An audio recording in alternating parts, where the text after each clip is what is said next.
19 رمضان 40 ہجری کو جب مسجد کوفہ میں امام علی علیہ السلام کو ضربت لگی، آپ بستر شہادت پہ آئے، اور جب 21 رمضان کی رات قریب آنے لگی تو آپ نے اپنے شہزادے حسن و حسین کو بلایا اور وصیت کی، میں تم دونوں کو وصیت کرتا ہوں کہ تقویٰ سے دور نہ ہونا، اور دنیا اگر تمہاری طرف آئے بھی تب بھی اسے دل نہ لگانا، دنیاوی چیز نہ ملنے پر کبھی افسوس نہ کرنا، ہمیشہ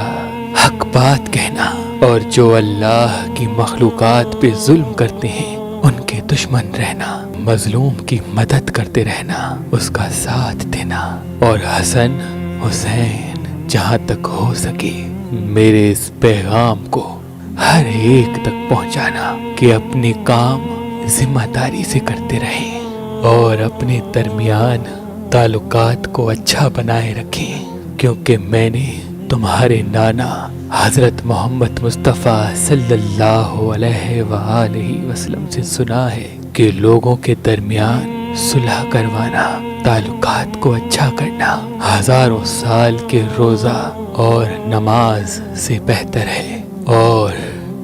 یتیموں کے بارے میں اللہ سے ڈرتے رہنا کہ کبھی وہ بھوکے نہ رہیں اور تمہاری نگاہوں کے درمیان وہ برباد نہ ہو جائیں۔ اللہ نے جس کو زیادہ دیا وہ اس لیے دیا تاکہ وہ اپنے ارد گرد حقیر انسانوں کی مدد کر سکے، اور پڑوس میں رہنے والوں کا خیال رکھنا، کیونکہ اللہ کے رسول پڑوسیوں کے بارے میں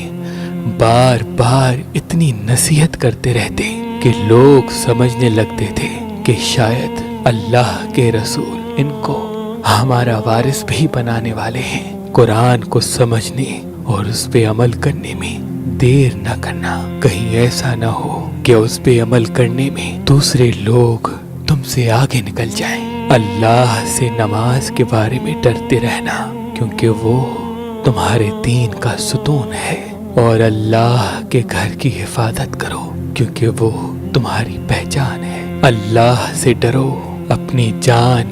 مال اور زبان کے بارے میں، نہ کسی کا مال غصب کرو، نہ کسی کو ہاتھوں سے تکلیف دو، نہ کسی کی زبان سے دل دکھاؤ، آپس میں ایک دوسرے سے تعلقات رکھو، ایک دوسرے کی مدد کرتے رہو، اور خبردار ایک دوسرے سے تعلقات ختم نہ کر لینا، ایک دوسرے سے منہ نہ پھیر لینا، امر بالمعروف اور نہی عن المنکر کو نہ چھوڑنا،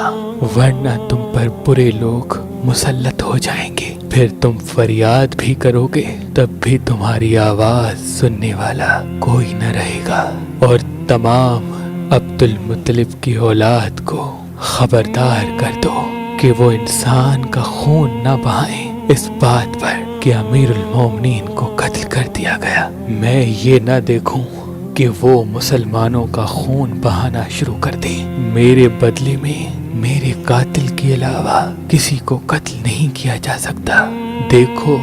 اگر اس ضربت نے میری جان لے لی تو ایک ضربت کا جواب ایک ہی ضربت ہے،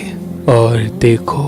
میرے قاتل کے جسم کے ٹکڑے نہ کرنا، کیونکہ میں نے خود رسول خدا سے سنا ہے کہ خبردار کسی مردے کے اعضائے بدن کو مت کاٹو، چاہے وہ پاگل کتا ہی کیوں نہ ہو، پاگل کتا ہی کیوں نہ ہو۔ امام علی علیہ السلام سے منسوب اس زمین پہ ہزاروں نعمتیں ہیں، ان نعمتوں میں سے ایک انمول نعمت، ایک نایاب پتھر موہ نجف بھی ہے۔ اللہ کے ولی حضرت شاہ شمس تبریز کے پاس جب کوئی انسان یہ آ کے کہتا تھا کہ میں بد نصیب ہوں، میرا لک میرا ساتھ نہیں دیتا، زندگی میں کامیابی کے موقع نہیں ملتے، بنتے بنتے کام بگڑ جاتے ہیں، تو اللہ کے ولی حضرت شاہ شمس تبریز فرماتے تھے کہ تم موہ نجف اپنی شمس والی انگلی میں پہن لو، اور روز صبح اس پتھر پہ یا حکیمو یا اللہ 27 مرتبہ دم کیا کرو. اللہ کے کرم سے تم دن بہ دن خوش نصیب ہوتے جاؤ گے. اور جو ہمارے بچے مستقل مزاج نہیں ہوتے، شاہ شمس تبریز فرماتے تھے